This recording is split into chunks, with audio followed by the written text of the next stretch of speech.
इस वीडियो में हम देखेंगे वक्फ बिल क्या है, इसमें कब कब अमेंडमेंट्स हुए हैं और क्या मुस्लिम्स के लिए ये फ़ायदेमंद है या नुकसान। चलिए वीडियो को स्टार्ट करते हैं। वक्फ बिल इंडिया में वक्फ प्रॉपर्टीज़ को रेगुलेट करने और मैनेज करने के लिए बनाया गया है। वक्फ प्रॉपर्टीज़ वो एसेट्स या डोनेशन होते हैं जो रिलीजियस या चैरिटेबल पर्पस के लिए इस्लामिक लॉ के अंडर रखे जाते हैं। इंडिया में वक्फ सिस्टम की एक लंबी हिस्ट्री है जो मुगल एरा से स्टार्ट होती है और ये मुस्लिम्स कम्युनिटी के सोशल रिलीजियस फ्रेमवर्क का एक इम्पॉर्टेंट हिस्सा है। वक्फ बिल स्पेशली वक्फ अमेंडमेंट बिल 2010 को वक्फ प्रॉपर्टीज़ के एडमिनिस्ट्रेशन और मैनेजमेंट से रिलेटेड कई प्रॉब्लम्स को एड्रेस करने के लिए इंट्रोड्यूस किया गया था। अब हम जानेंगे वक्फ क्या है। वक्फ अरेबिक वर्ड वक्फा से आता है जिसका मतलब है स्टॉप या होल्ड करना।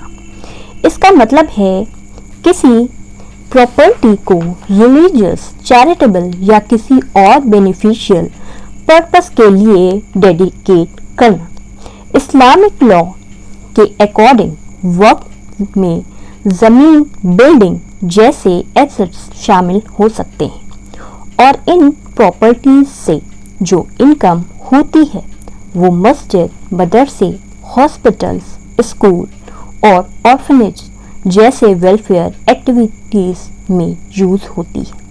जब किसी प्रॉपर्टी को वक्फ डिक्लेयर किया जाता है तो वो बेची, इनहेरेंट या फिर ट्रांसफ़र नहीं की जा सकती और उसकी ओनरशिप अल्लाह के नाम पर होती है। इस प्रॉपर्टी के मैनेजमेंट की रिस्पॉन्सिबिलिटी वक्फ बोर्ड या ट्रस्टीज पर होती है। लेकिन टाइम के साथ वक्फ सिस्टम इंडिया में कई चैलेंजेस फेस कर रहा है, जैसे मिसमैनेजमेंट, इंक्रोचमेंट और अकाउंटेबिलिटी की शॉर्टेज।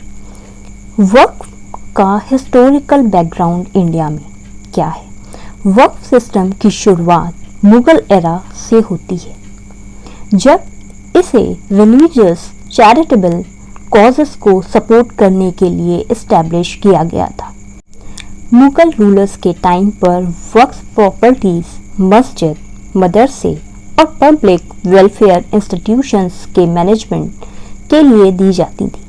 लेकिन जैसे जैसे वक्त गुजरा वक्फ प्रॉपर्टीज का मैनेजमेंट थोड़ा डिसऑर्गेनाइज्ड हो गया और डिस्प्यूट्स और मिसमैनेजमेंट होने लगे और इंडिपेंडेंस के बाद इंडियन गवर्नमेंट ने वक्फ प्रॉपर्टीज़ को रेगुलेट करने की ज़रूरत समझी, जिससे ये प्रॉपर्टीज़ कम्युनिटी के बेनिफिट के लिए प्रॉपरली यूज़ हो। वक्फ प्रॉपर्टीज़ को मैनेज करने के लिए पहला सिग्निफिकेंट लेजिस्लेटिव अटेम्प्ट वक्फ एक्ट 1954 था, लेकिन ये लॉ ग्रोइंग चैलेंजेस को एड्रेस नहीं कर पाया।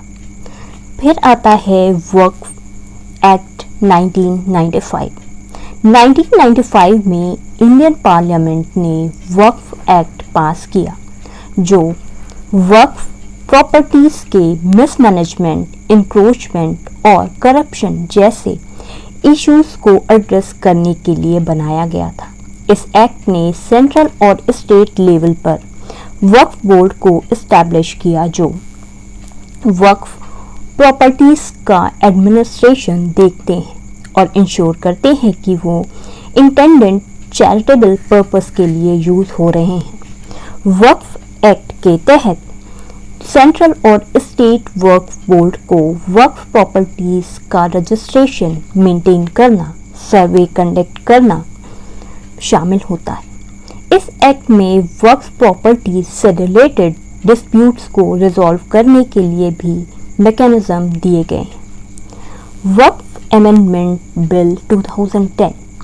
वक्फ अमेंडमेंट बिल 2010 में कुछ की प्रोविजंस थे जो वक्फ प्रॉपर्टीज़ के मैनेजमेंट और गवर्नेंस को इम्प्रूव करने के लिए थे। सबसे पहला सेंट्रल वक्फ काउंसिल और स्टेट वक्फ बोर्ड को ज़्यादा पावर्स और रिस्पॉन्सिबिलिटी दी गई, जिससे वक्फ प्रॉपर्टीज़ को बेहतर मॉनिटरिंग और यूटिलाइजेशन हो सके। बिल ने इंक्रोचमेंट रिमूवल को प्रायोरिटी बनाया, जिससे वक्फ बोर्ड को इलीगल ऑक्यूपेशन से वक्फ प्रॉपर्टीज़ को फ्री करने का पावर दिया गया। डिस्प्यूट रेजोल्यूशन प्रोसेस को भी स्ट्रीमलाइन किया गया, जिससे वक्फ प्रॉपर्टीज से रिलेटेड डिस्प्यूट्स जल्दी और इफ़ेक्टिवली सॉल्व हो सके। ट्रांसपेरेंसी और अकाउंटेबिलिटी को इंश्योर करने के लिए वक्फ बोर्ड को फाइनेंशियल मॉनिटरिंग और मैनेजमेंट के लिए स्ट्रिक्ट गाइडलाइंस दी गई। लीगल प्रोविजंस को क्लियर बनाया गया। इन सब मेजर्स से वक्फ सिस्टम को मॉडर्नाइज करना और मिसयूज को रोका गया। वक्फ अमेंडमेंट बिल 2024 का मेन एम है वक्फ प्रॉपर्टीज के मैनेजमेंट को ज़्यादा ट्रांसपेरेंट और एफिशिएंट बनाना। कुछ की प्रोविजंस हैं, जैसे नॉन मुस्लिम्स का रिप्रेजेंटेशन। इस बिल के तहत सेंट्रल वक्फ काउंसिल और स्टेट वक्फ बोर्ड में नॉन मुस्लिम मेंबर्स को इंक्लूड करने का प्रोविजंस है, जिससे डिसीजन मेकिंग में चेंजेस हो और ट्रांसपेरेंसी और ज़्यादा बढ़े। जेंडर और सेक्टेरियन इंक्लूसिविटी। बोर्ड्स में कम से कम 2 मुस्लिम विमेन और अलग अलग मुस्लिम सेक्स जैसे शिया, वोरा, अखाखानी रिप्रेजेंटेटिव्स को भी इंक्लूड करना। Government oversight. सेंट्रल गवर्नमेंट को वक्फ प्रॉपर्टीज की रजिस्ट्रेशन, ऑडिटिंग और फाइनेंशियल मैनेजमेंट के लिए रूल्स बनाने के लिए राइट दिया गया है, जो करप्शन को रोकने और अकाउंटेबिलिटी को बढ़ाने में मदद करेगा। Property ownership verification. Waqf properties के ओनरशिप को वेरीफाई करने के लिए ड्रास्टिक प्रोसेस बनाए गए हैं, जिससे अनऑथराइज्ड क्लेम और इंक्रोचमेंट से बचा जाए। Legal reforms. Waqf by users का प्रोविजंस हटाया जाएगा और गवर्नमेंट को डिस्प्यूटेड वक्फ प्रॉपर्टीज के ओनरशिप पर फैसला देने का राइट मिलेगा, जो लीगल डिस्प्यूट्स को सॉल्व करने में मदद करेगा। ये रिफॉर्म्स वक्फ प्रॉपर्टीज को बेहतर तरीके से मैनेज करने और उनका असली पर्पस, जो चैरिटेबल और रिलीजियस है, उसको इंश्योर करने के लिए है। वक्फ अमेंडमेंट बिल 2024 को लेकर लोगों में मिक्स रिएक्शंस हैं और इसके मुस्लिम कम्युनिटी के लिए फ़ायदे और नुकसान दोनों की बातें की जा रही हैं।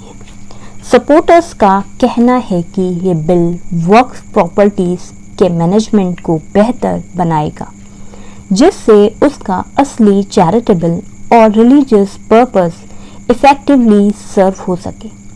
बिल में ट्रांसपेरेंसी और गवर्नमेंट ओवरसाइट का प्रोविजंस है, जो करप्शन और इंक्रोचमेंट को रोकने में मदद करेगा।